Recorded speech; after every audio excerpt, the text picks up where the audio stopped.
de que las investigaciones penales en determinadas etapas, especialmente en las iniciales, son reservadas, justamente porque el plan de investigación que tiene la Fiscalía puede llevar incluso a que se declare el secreto de la investigación para que no haya filtraciones y no se frustren, por ejemplo, las medidas cautelares Claro. que se puedan dictar. Recordemos lo que pasó el año pasado con los dinámicos del centro, donde ya todo el mundo sabía que había una intervención en curso, un allanamiento y una fiscalía que retrasó la ejecución de esta medida, y el día que ejecutaron ya no había nada que ejecutar ni nada que allanar, ¿no? Es decir, las pruebas ya se las habían seguramente desaparecido. Entonces, ya la regulación prevé sanciones, pero las sanciones demandan probar autoría. No es que se filtra información de una fiscalía o de un juzgado y vamos a sancionar al juez o al fiscal. Ya Ujú. hay sanciones administrativas para ello previstas en la ley, ya hay una regulación.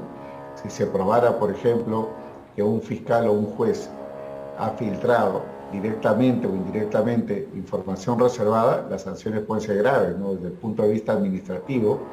Y en lo que se trata la cuestión penal, también ya existe una regulación. Existe el delito de violación del secreto profesional en el artículo 165 del Código Penal, y existe también el delito contra la función jurisdiccional, que consiste en los casos de colaboraciones eficaces que pasan por la revelación de la identidad de un colaborador. Pero Ujú. reitero, acá no es que se filtra la información y vamos a sancionar directamente a alguien. Acá se requiere probar la autoría, la culpabilidad, la participación individual.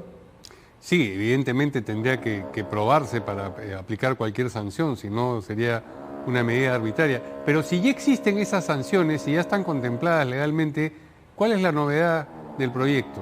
¿Incluir a los abogados? Desde, ¿Incluir a los policías?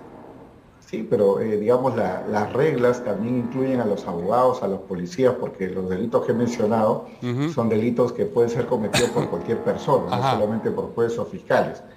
Yo lo que pienso es que es una respuesta coyuntural al hecho de que el gobierno tiene una preocupación, precisamente porque el gobierno actual, el gobierno en curso, está siendo investigado. Mm. Nada más ni nada menos que hoy se ha producido una audiencia en la cual se está discutiendo a nivel de la Corte Suprema si es correcto el procesamiento de un presidente en funciones, ¿no?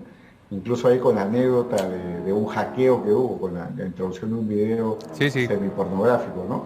Entonces, evidentemente hay una preocupación de parte del gobierno y de las autoridades en torno a la existencia de estas Mm. investigaciones, y se quiere acallar, digamos, a la prensa, y que es directamente el punto de ataque, ¿no? Más que los jueces o los fiscales, yo creo que es la prensa. O sea, no se quiere que la información se filtre a la prensa para limitar la fiscalización.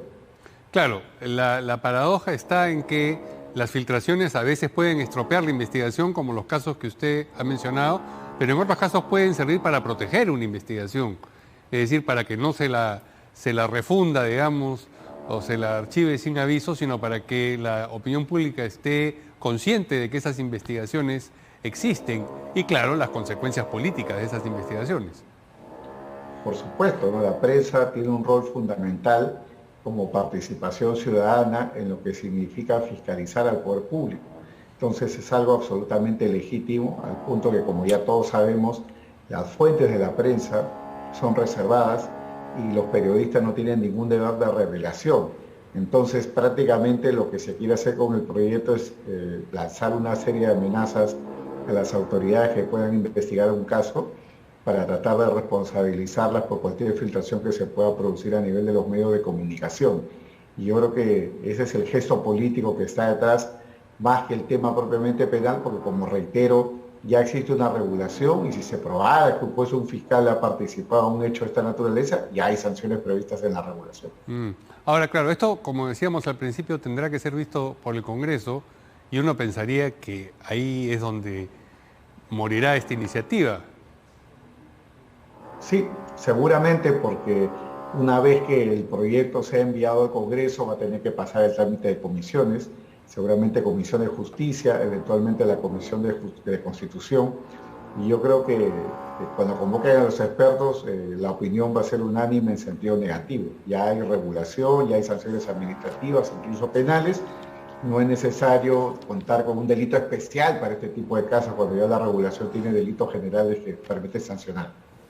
Bien, a propósito de un asunto conexo, pero no exactamente igual, la Comisión de Fiscalización ha pasado hoy día al presidente Castillo de la condición de testigo a investigado.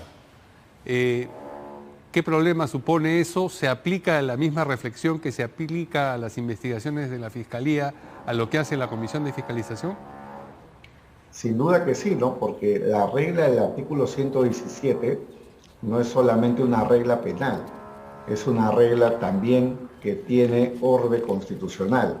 Las investigaciones que pueda llevar el Congreso son investigaciones previas a lo que pueda significar una acusación constitucional. La acusación constitucional técnicamente se produce una vez que el Pleno aprueba, digamos, un informe que concluya que el presidente de la República ha podido cometer un delito.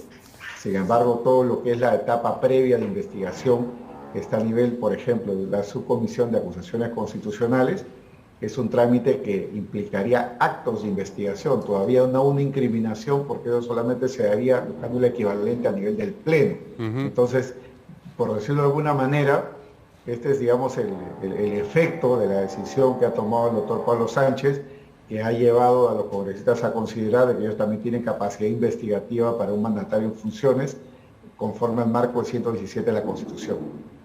Muy bien, pues ahora tenemos como nuestro siguiente invitado precisamente al abogado del presidente Pedro Castillo, el señor Benji Espinosa, y vamos a trasladar estas preguntas a él también.